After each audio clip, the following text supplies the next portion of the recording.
Ani nga na ang mga dagkong balita karong adlaw sa One Mindanao. Karong bispera sa bagong tuig, atong sayron ang sitwasyon sa mga bus terminal sa Mindanao sa gilaumang pagdagsa sa mga pasahero. Kay bawal ang pabuto sa Davao City, mga mamaligyaay og turotot naglaray na sa kalsada. Mga Davaoenyo iyahay na og palit og turotot. Pipila ka lugar sa Davao City, gibaha atol sa pagbundak sa ulan kagabi. Babaeng mag-deliver o ginabaligyang sapatos sa usa ka customer na palgang patay nga dunay samad pinusilan sa Kidapawan City. Biktima, posibleng gipusil sa ka-meet-up sumala sa kapulisan. Og karong gabi na ang Kapuso Countdown to 2025. All-out performances sa Kapuso Stars ug P-pop groups masaksihan na. Ito ang GMA Regional TV One Mindanao. Mayong hapon Mindanao, ako si Sara Hilomen Velasco. Karong bispera sa bagong tuig, atong sayron ang sitwasyon sa nagkariang bus terminal sa Mindanao. Dagsa na ba ang mga pasahero o menos na? Tuwa sa eastbound Agora Bus Terminal sa Cagayan de Oro City, si James Paulo Yap alang sa update. James?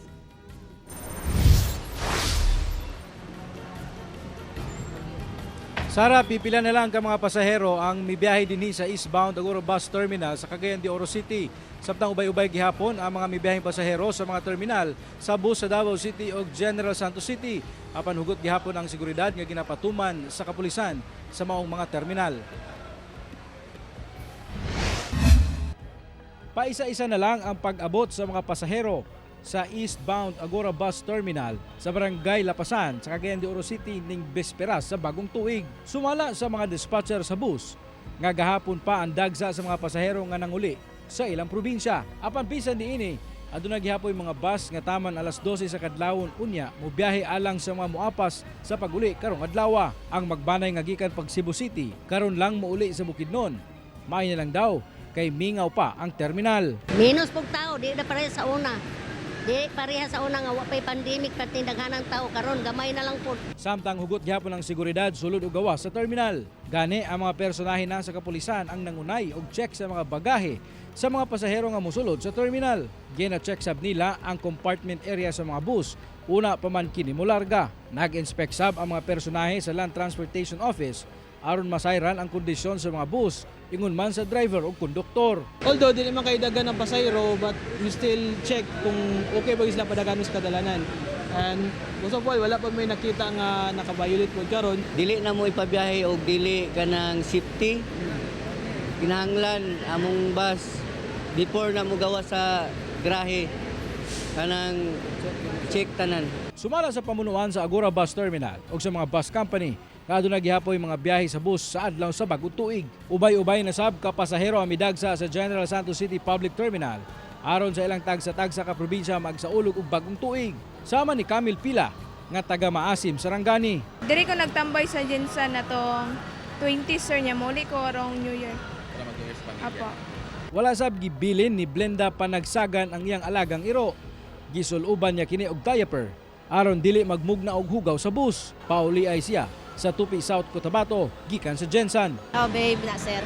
Sir wala pagsulod ko, wala man may nag-ingon nga bawal sir. Miabot sa kapin 85,000 matag adlaw ang gibalabadaang pasahero sa Davao City Overland Transport Terminal. Pipila ka adlaw una ang pagsugat sa bagong tuig. Sumala ni Aisa Yusop, manager sa Dikot, sa paghihinabit sa GMA Super Radio Davao suka Disyembre 28. Miabot na sa 1,500 ang mga nagbiyahing bus sa usa ka adlaw. Halos doble kini sa biyahe sa bus sa normal nga adlaw nga naalang sa 700 to 800. Padayong gipahimangnuan ang mga pasahero nga ginapatuman sa Davao City ang no pick-up policy sa mga provincial bus. Gawa sa terminal, agig pagpatuman sa ilang mas hugot nga seguridad. Sara, hantod karong mga orasa, pausa-usa paghihapon ang pag-abot sa mga pasahero dinhi sa Agora Bus Terminal. Gani aduna na ipipila ka mga rota nga nagsuspende na sa ilahang mga biyahe. Sama na lamang sa Cagayan de Oro to Davao City nga ruta o ang Cagayan de Oro paingon sa Butuan City. Apan sumala sa mga dispatcher ug bus kung aduna gi pagpanginahanglanon, mamahimo man kuno sila nga magpabiyahe pa og dugang mga bus O kung wala na matud by bus, adunay alternatibong mga sakyanan sama sa UV Express na ilahang pwedeng masakyan pauli sa ilang mga destinasyon. Sara?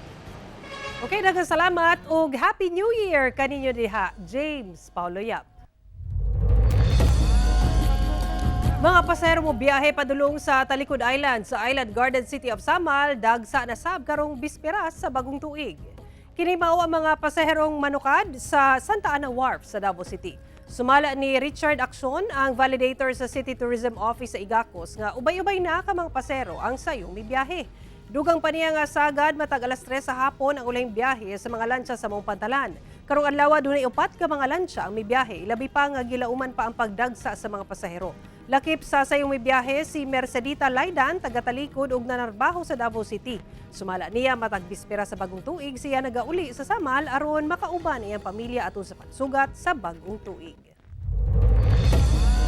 Kay bawal ang pabuto sa Davao City, turutot ang sagad gamiton sa mga Davaoenyo sa pagsugat sa bagong tuig. Busa karong bispera sa bagong tuig, naglaray na bisan sa daplin sa kalsada sa syudad ang mga namaligya og turutot.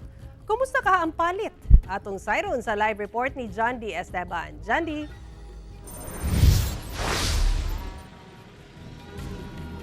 Sara, tradisyon na itong mga Pilipino nga magsaba-saba sa pagsugat sa bagong tuig. Dinhi sa Davao City, bawal man. Ang pabuto, iagi na lang sa laing pamaagi. Sama sa turotot. Kumusta ba ang palit? Atong sayron, pinaagi ni ining report. Ay, mga kuhan, manasawa pa din eh. Kinsa may malas? Ang malas siguro, siguro, makugi. Mihapit og palit og turotot si Nanay G sa dalang ilustre sa Davao City. Una na malengke sa Bangkerohan Public Market kaganihang buntag. Bisperas sa bagong tuig. Para dito, katulogon. Pag abot sa alas 12. Bawal baya karon magpabuto-buto. Di, turutot na lang. Oh. Tagpila imong gipalit. Ay, tag 50 ra, oy. Kay pila, may patingog-tingog nun niyang alas 12. Sumala sa tinderang si Ella, depende ang presyo sa gidakon ug sa klase sa turotot. Kani mo ning pinakadako tag 100 among baligya. Mumangutana yung kung pila ka barato kay kato na lang pila man. Tag 30 kaning ngani. Kana okay na Ngani kadako. Oh. Bawal ang pabuto sa Davao City, subay sa City Ordinance 060-02. Busa kasagaran, turotot ang gamit sa pagsaba-saba sa pagsugat sa bagong tuig. Doon na magoy tinuuhan ang katiguangan nga ang pagsaba-saba sa pagsugat sa New Year makaabog og malas ug dili madala sa bagong tuig. Samtang sa tala sa Davao City Police Office, pulo ka pabuto ang nakumpiska suka December 13. We concentrate more on those firecrackers kasi the mayor, ayaw din ng mayor yan. I-reiterate niya many times over. Nagpahimang usab ang DCPO nga malinawong isaulog ang 2025. Mga kababayan nating Davaoenyo na please observe some level of peacefulness to be observed sa pag-celebrate ng New Year. Sara dinhi sa dalang tigato, hilehilera na pod no ang mga namaligya o gaturotot. Mas makabarato day kadinhi kay ang ilang pinakabarato na ay tag 20 pesos. Ang ilang pinakamahal tag 100 pesos. Mo ni tag 100 dong no. Unsa ka kusog ang 100? Sige daw. Kusog ako na pod. Ay bawal. So mo na no 100 pesos ang ilang pinakamahal dinhi daghan na bag na malit. Opo. Okay, opo. So thank you kayo dong ha. So kato mga kapuso, kung bawal magyud ang pabuto din aside sa magdukdok mo kaldero din ha sa inyong mga panimalay, palit na mo turotot dinhi sa Davao City. Alright, so sa ato mga kapuso din na, hinaot nga ato ang sugato na bagong tuig nga puno sa kalipay ug paglaom. Happy New Year, Sarah! Okay, Happy New Year sab kaninyo diha, John D. Esteban ug daghang salamat. Ubay-ubay ka mga mamalitay na ang midagsa sa official display center sa mga pabuto sa General Santos City karong bispera sa bagong tuig, ilabi pa nga bagsak presyo ang ilang baligyang pabuto. Aning report. Gidagsa na sa mga mamalitay kining 37 ka mga tindahan sa pabuto sa Oval Plaza nga official display center sa mga pabuto sa General Santos City nga ilang gamiton sa pagsugat sa bagong tuig. Sagad sa mga baligyang pabuto, bagsak presyo sanglit matod sa ubang manindahay, daghan ang supply apan ubos ang demand. Sama niining pyrotechnic nga gitawag nga bombshell nga mapalit sa 2,500 pesos karon, kung itandi sa milabayng tuig nga anaa sa 5,000 pesos. Meron kaming 49 shots and 7 shots na bombshell po. Yun po yung pinakamataas po na kwan. And malaki yung sabog niya po. Doon na sa gitawag nga luces o mga pasirit nga mapalit sa 80 pesos na lang ang dosena. Kung itandi kaniadto nga mapalit sa 180 pesos. Samtang ang quitis mapalit sa 15 hangtod 25 pesos kung itandi kaniadto nga anaa sa 40 pesos ang matagusa. Si Daniel Delig nagapalit gayud og pabuto kay pagpaabog daw kini sa malas sa pagsulod sa bagong tuig. Ubay-ubay gid ni sa sir para unya sa pagsalubong sa tuang kuan sa tong New Year, no. It's part of the tradition actually na, no. Ay some say nga dagdag swerte daw. Sumala sa presidente sa Gensan Fireworks Association nga regulated ang ilang mga baligya nga fireworks and pyrotechnics sa DTI ug sa kapulisan. Hinuon tambag nila nga kinahanglan gihapong basahon ang label o instruction sa paggamit ni ini. Ang pinaka-advice namin dito na mga traders ng fireworks sa General Santos City, kung ano ang nakalagay sa fireworks, basahin niyo bago niyo gamitin para iwas disgrasya. Kauban si Gary Balantay, Efren Mamak, One Mindanao.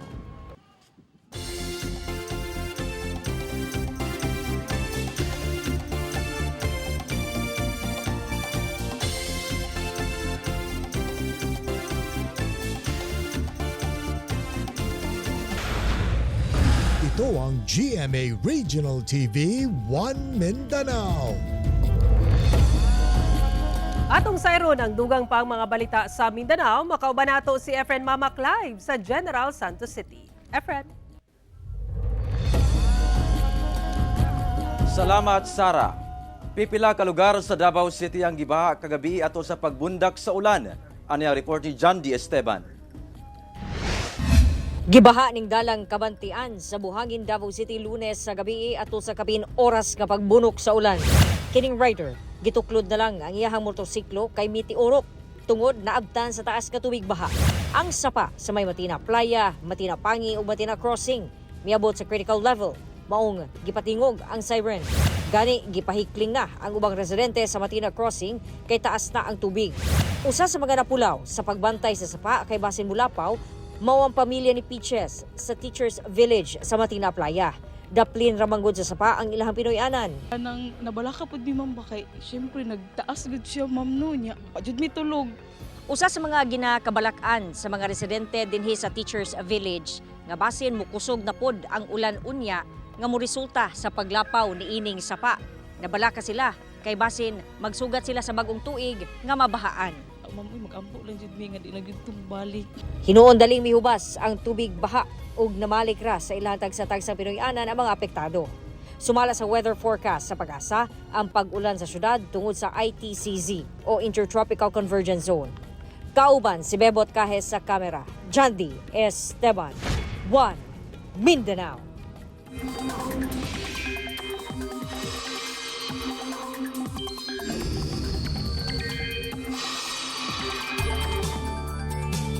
Mga kapuso, sa unang adlaw sa bagong tuig, mas maayog maniguro og panagang sa ulan kay gipaabot gihapon ng mga pag-ulan dala sa Intertropical Convergence Zone o ITCZ.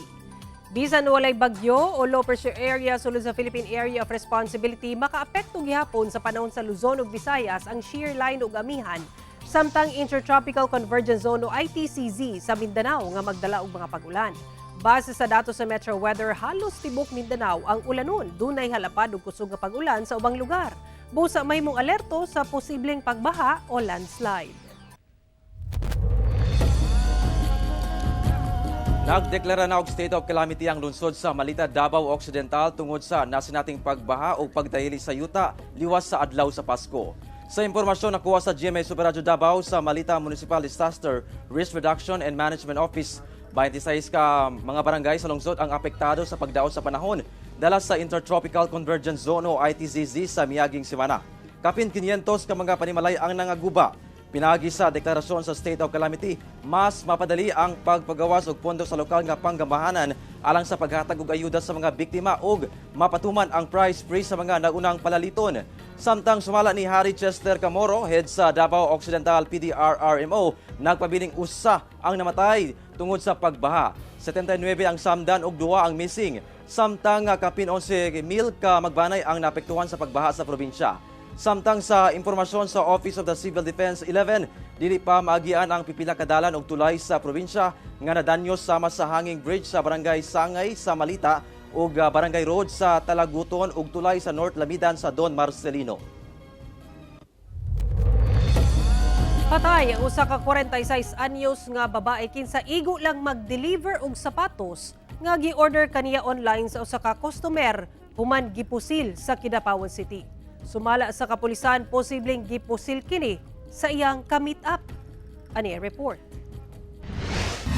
Sa driver seat ni ining sakyanan, makit-an ang usa ka babaeng pasahero nga naligo na sa kaugalingong dugo ug wala nay kinabuhi sa Purok 3 Barangay Binuligan, Kidapawan City pasado alas 12 Lunes sa udto. Sa investigasyon sa kapulisan, duna kini igo sa bala sa liog nga hinungdan sa hinanaling kamatayon ni ini. Ang biktima na ilang usa ka civil engineer o professor sa usa ka universidad sa lungsod. Residente kini sa Barangay Manongol, Kidapawan City. Matud sa kapulisan, dunay online business ang biktima kinsa nagapamaligya og branded shoes. Saysay sa kabanay sa biktima, nagdeliver matud pa kini og sapatos nga gi-order kaniya online sa usa ka customer. Ug ang lugar nga gikahitabuan sa krimen mao kuno ang ilang meet-up place. Napalga na lang kining patay sa maong lugar ug anaara sa kilid niini ang i-deliver nga sapatos. Gituhuan sa kapulisan nga giposil kini sa iyang ka-meet up. Actually, tinitingnan pa namin sir no, kung yun ba talaga yung ka-meet up niya sir ano. Kasi doon mismo no sa nila na lugar kung saan sila makikita, doon mismo kasi nangyari yung pagbaril sa kanya. Nag-order sa kanya ng shoes is babae, however yung ka-meet up niya doon is lalaki. Gipaubos na sa examination ang cellphone sa biktima aron matrace ang nakatransaksyon ni ini nga customer. Nag-request po kami kanina na i-examine po ng cyber crime officer no upang matrace po natin yung contact at saka yung kung sino po yung kausap niya po. Nasayran sab sa kapulisan nga walay nadawat nga hulga sa kinabuhi ang maong biktima. May mga information kami na wala namang threat sa kanya sir no sa nasabing school no sa mga family ganoon din sir wala naman siyang threat na natanggap po. Gilayong yatiman sa pamilya sa biktima ang patayng lawas ni ini. Ginakuwaan pa og pahayag sa GMA Regional TV 1 Mindanao ang pamilya sa biktima. Nagapangita na og CCTV ang kapulisan nga posibleng nakakuha sa panghitabo. Padayon ang ilang investigasyon sa maong krimen. Efren Mamak, 1 Mindanao. Padayon ang pagpangita sa otoridad sa duha ka piniriso nga nakaiskapo sa Davao del Norte Provincial Jail. Disyembre 26, diyang nakaiskapo ang duha ka persons deprived of liberty kon PDL sa Davao del Norte Provincial Rehabilitation Center. Sa impormasyon nga nakuha sa GMA Super Radio Davao gikan sa Davao del Norte Provincial Jail, giila ang mga nakaikyas nga sila Undoy Sindaton ug Jonel Abelias. Tungod sa maong panghitabo, naka-heightened alert ang maong pasilidad. Giawhag sabang publiko nga kung ugaling dunay impormasyon kalabot sa mga suspetsado, dali kining i-report sa otoridad. Ito ang GMA Regional TV 1 Mindanao. Patay ang usa ka lalaki human gitigbas sa magkadagang higayon sa iyang kauban sa trabaho samtang natulog kini sa ilang gitrabahuan sa General Santos City. Samtang usa ka lalaki ang napalgang patay nga dunay hikot ang kamot ug tiil sa usa ka ginabaligyang balay sa laing barangay sa syudad. Ani ang report.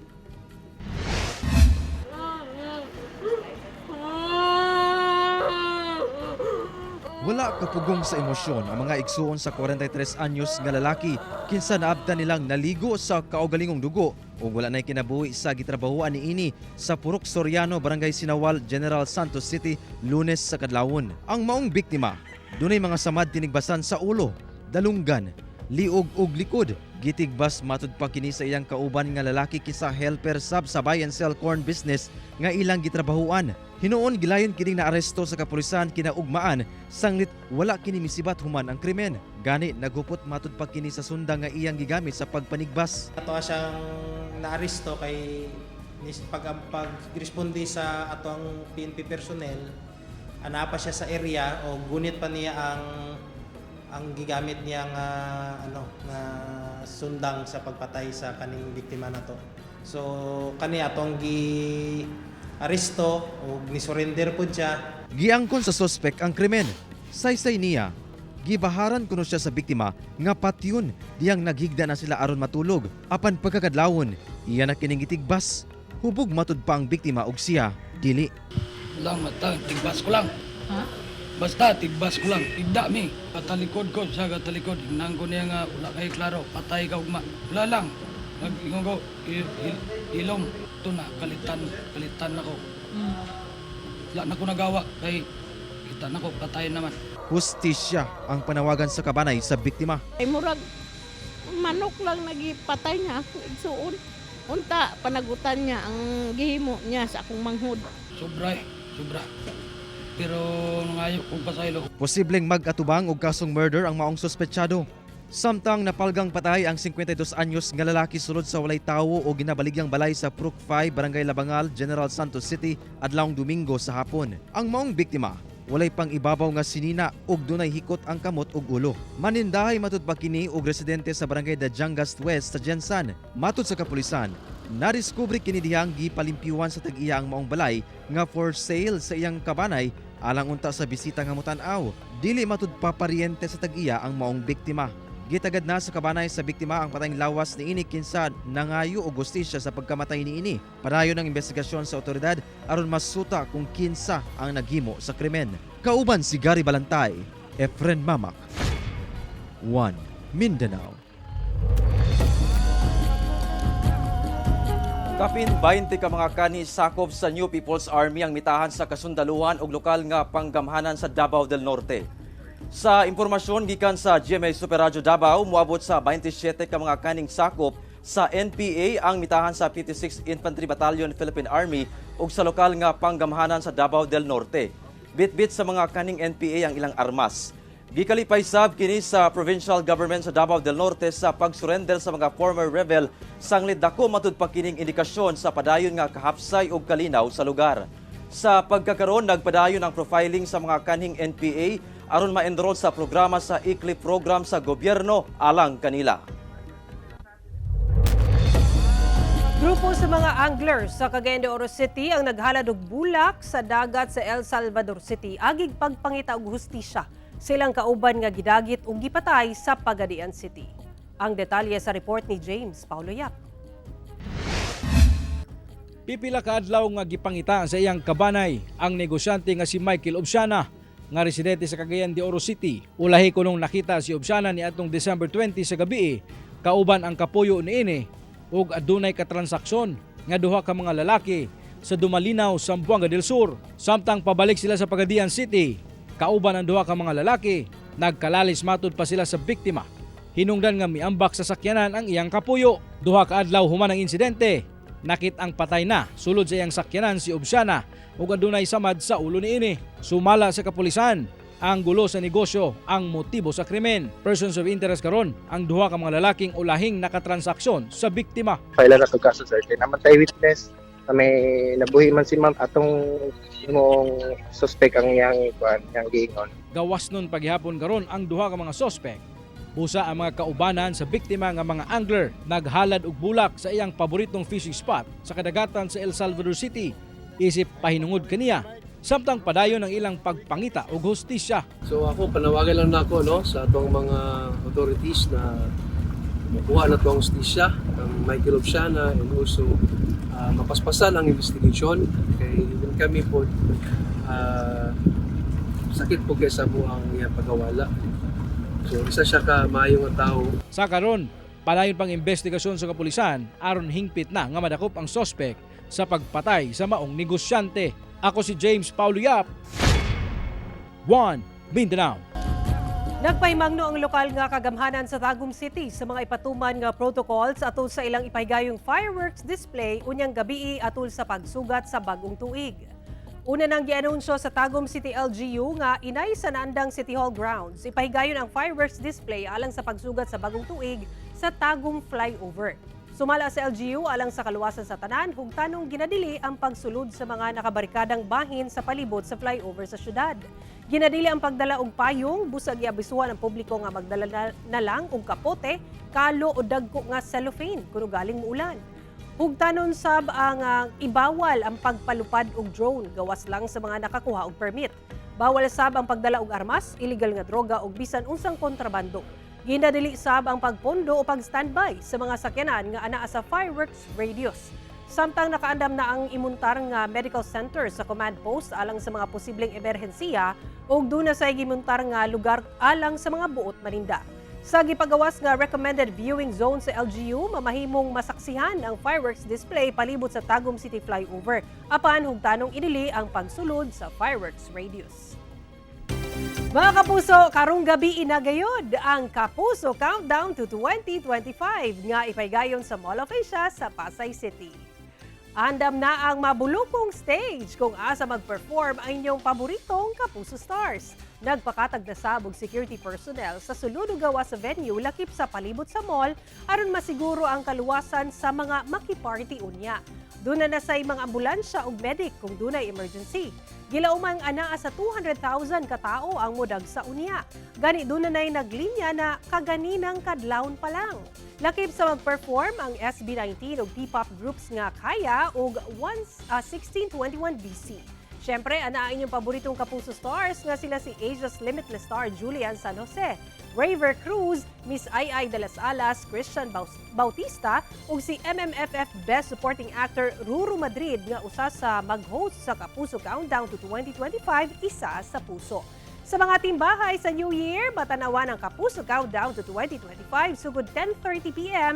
sa GMA ug GMA Pinoy TV ug via live streaming sa GMA Network YouTube channel ug ubang online platform sa Kapuso Network. Mga kapuso, kapin unom ka oras na lang yun, bagong tuig na. Mao kato muling balita sa Mindanao karong adlaw. Mamahimo ninyo kining makita pag-usab pinaagi sa pagbisita sa official website sa GMA Regional TV o bisitahan ang among official YouTube channel ug i-click ang subscribe button para sa pinakaulang balita. Daghang salamat sa atong mga kapuso sa Mindanao nga nagalantaw kanamo og sa atong mga kapuso abroad. Padayon lang sa pagtutok sa mga lokal nga balita matag adlaw tungod sa GMA Regional TV, Local News Matters. Kami ang GMA Regional TV 1 Mindanao, tibok persa para sa mas da komisyon ug mas halapad nga pagserbisyo sa nasod. Mga kapuso, Happy New Year kaninyong tanan!